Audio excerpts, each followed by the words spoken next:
Life can be carefree. Life and all its beauty. Set free your thoughts, keep your heart beating, smiling all the while. Life can be carefree. Life and all its beauty. Set free your thoughts, keep your heart beating. Hello and welcome to Life Can Be with me, Ladies and More. Ever wonder what art is and why artists are so different? Do you question the systems of our society, or do you doubt your own capabilities? Do you think that the people on the rise today got there easy, or do you believe that hard work is the way to go? On Life Can Be, we are all about the possibilities, the artist within those possibilities. We ask the question, why art? And who is an artist? We find out what drives each of our guests and how they hope to forge ahead. Inspire those around you are the words that we live by. Today we have with us Suzette from S1E1 FM. Hi Suzette, how are you doing? Hi, I'm fine, thanks, and how are you? I'm well, thank you. So are you excited? Extremely. I heard there's something new happening in your life. Tell us. Well, first of all, let me say I'm not used to being interviewed. I'm used to asking the questions, so it's a bit nervous. It's like nerve-wracking for me, but I think I'll be fine. So Suzette, tell the people what you're about, where you come from, and how you got to where you are today. Awesome. All right, first of all, let me start about me, where I'm from. I was born right here in Pretoria.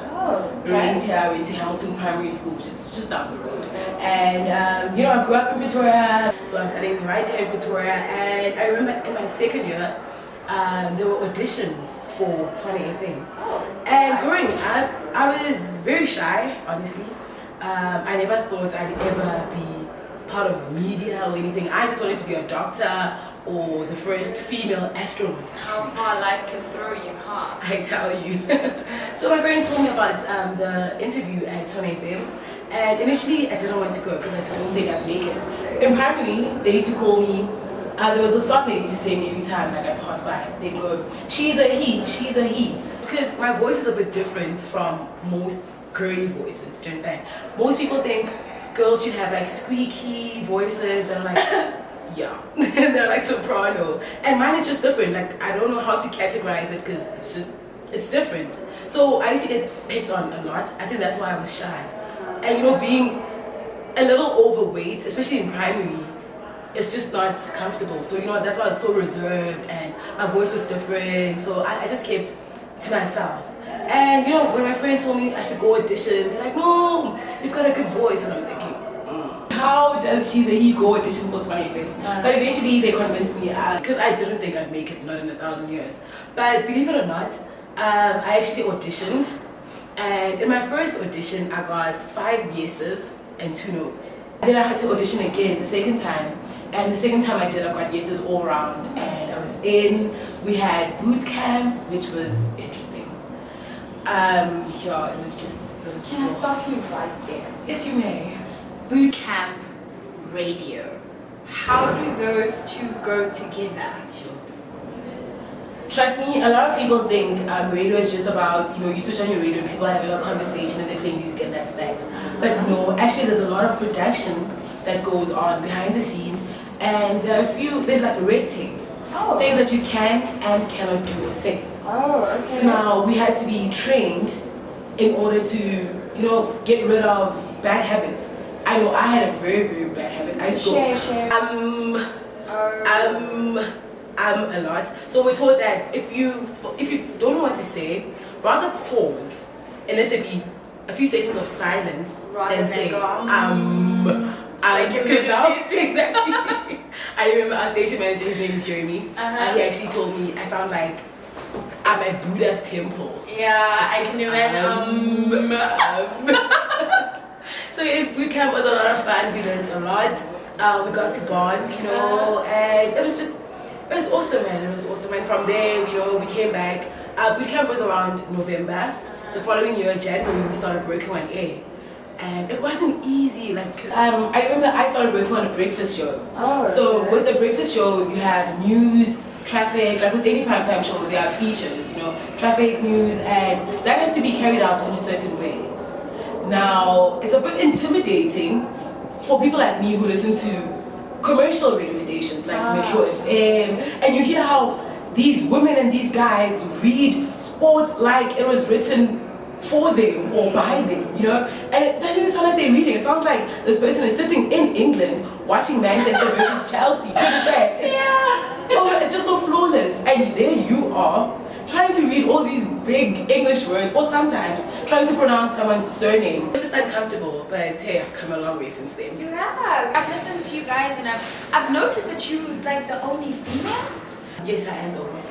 And how does it feel to be in this male-dominated environment? Well, I think I was very lucky and blessed to be blessed with such an awesome team. Right from the first show that I worked on, First Beat, there was a breakfast show between 6 a.m. and 9 a.m. So it was like the first show of the morning. We set the tone for the rest of the day. I got my nickname on that day. Pork egg. Pork leg. Like a pork, like a pig, and then there's pork leg. You know, in Sutu they call it shagwana. And how do you feel about that nickname? Well, it's a very funny story if I can share it with you quickly. Oh, yes, please do. My first day on air, doing the show with Tricky, and a lady called Mama Katana. Shout out to you. She's like one of the best listeners. That's my favorite. She's been listening to the station for years. And you know, we always say, if you want to know if your show is good, then check whether Mama Katana calls in or not. That's how you know you're good. Oh. So yes, she called in on the show on my first day, and she asked, "So Tricky, Onalema, you know, who you with?" And he says, "No, I'm with Anita. She's one of the new voices." And so she says, "Oh, you're with Pork Leg." Pork leg. Wow. What do you mean? Like, Okay. what did I do? Why are you picking on me? And then she says, "No, in actual, because that's what it is. When there's a new neighbor or a newborn or just anything that's new, they celebrate by cooking pork legs and eating pork leg." So we're like, oh, so you're not okay. named after the actual pig, but after the celebration. So, so we laughed it off and thought, you know what, alright, cool, thank you, bye. A few minutes later, someone else calls in and says, "Hi Tricky, hi Pork Leg." So I'm thinking, okay, maybe it's just for today. The next day, people on Facebook are on time, I want to say hi to this person, Pork Leg, and that's and the rest is history. I'm Anita the Pork Leg. Right, it sounds like you've embraced, you know, I have. Which is very good for you. So, tell us about your greatest moment in radio. And right after that, please share with us the new thing. Oh yes. Oh, please. Alright, so my greatest moment on radio would have to be early this year, when I was actually in my station manager's office to tell him that, you know what, this year I can't continue with the breakfast show anymore because, you know, it's just too much work and I really have to focus on school since I'm doing my last year and all. And he actually suggested, okay, you know what, you're actually quite good, you've grown. I really love your sound, I really love everything that you've been doing. How do you feel about hosting the Saturday morning breakfast show? And I was like, wow, that is big. And he's like, yes, if you've got the time, because I mean, really, my station manager for everybody anyway, so Jeremy doesn't really give compliments. So, you know, it's a compliment within, you know, Jay, like, yeah, if you have the time, and he'll always make it seem as if he's not really complimenting you, but we all know he is. So it's a play in a play. Precisely. Wow. And I was so happy, like, oh my goodness, it was like the best thing that has ever happened to me. Because I thought, you know what, I've only been here for a year, and to actually host my own show, wow. And it's been great so far, like I'm really loving it. It's only been a few months, but it's going great, it's going well. So now, your hairstyles, you know that the first day I met you, I asked you, so what's up with the pink? She had hair of this color. I'm like, what's up with the pink? Yeah. The next thing, I look on one of these social thingies and I see you've got red hair. Actually, the story behind my hair is that all my life, you know, through primary, high school, I had practically the same hair. I just had like very long hair, natural, not really natural because it was good legs, you know, for people. But anyway, it was very long, ponytail for like, yeah, forever.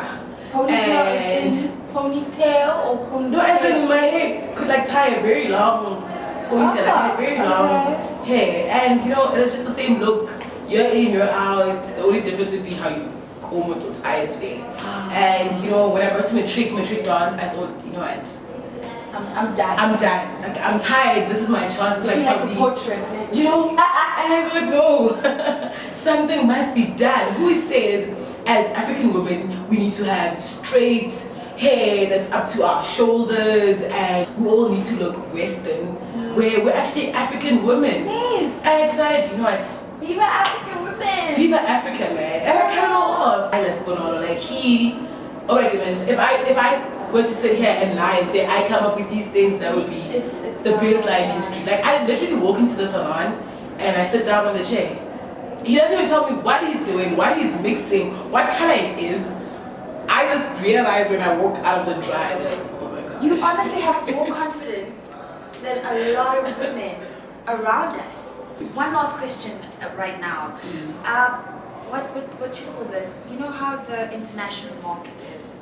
Like, it's really rough out there. True. Do you see yourself breaking the international market? Maybe the continental first, or the European market, or the Asian market? Do you see yourself going out there and being a radio presenter in one of the world's biggest, which I wouldn't know which it is, the world's biggest radio station? And how do you plan to get there?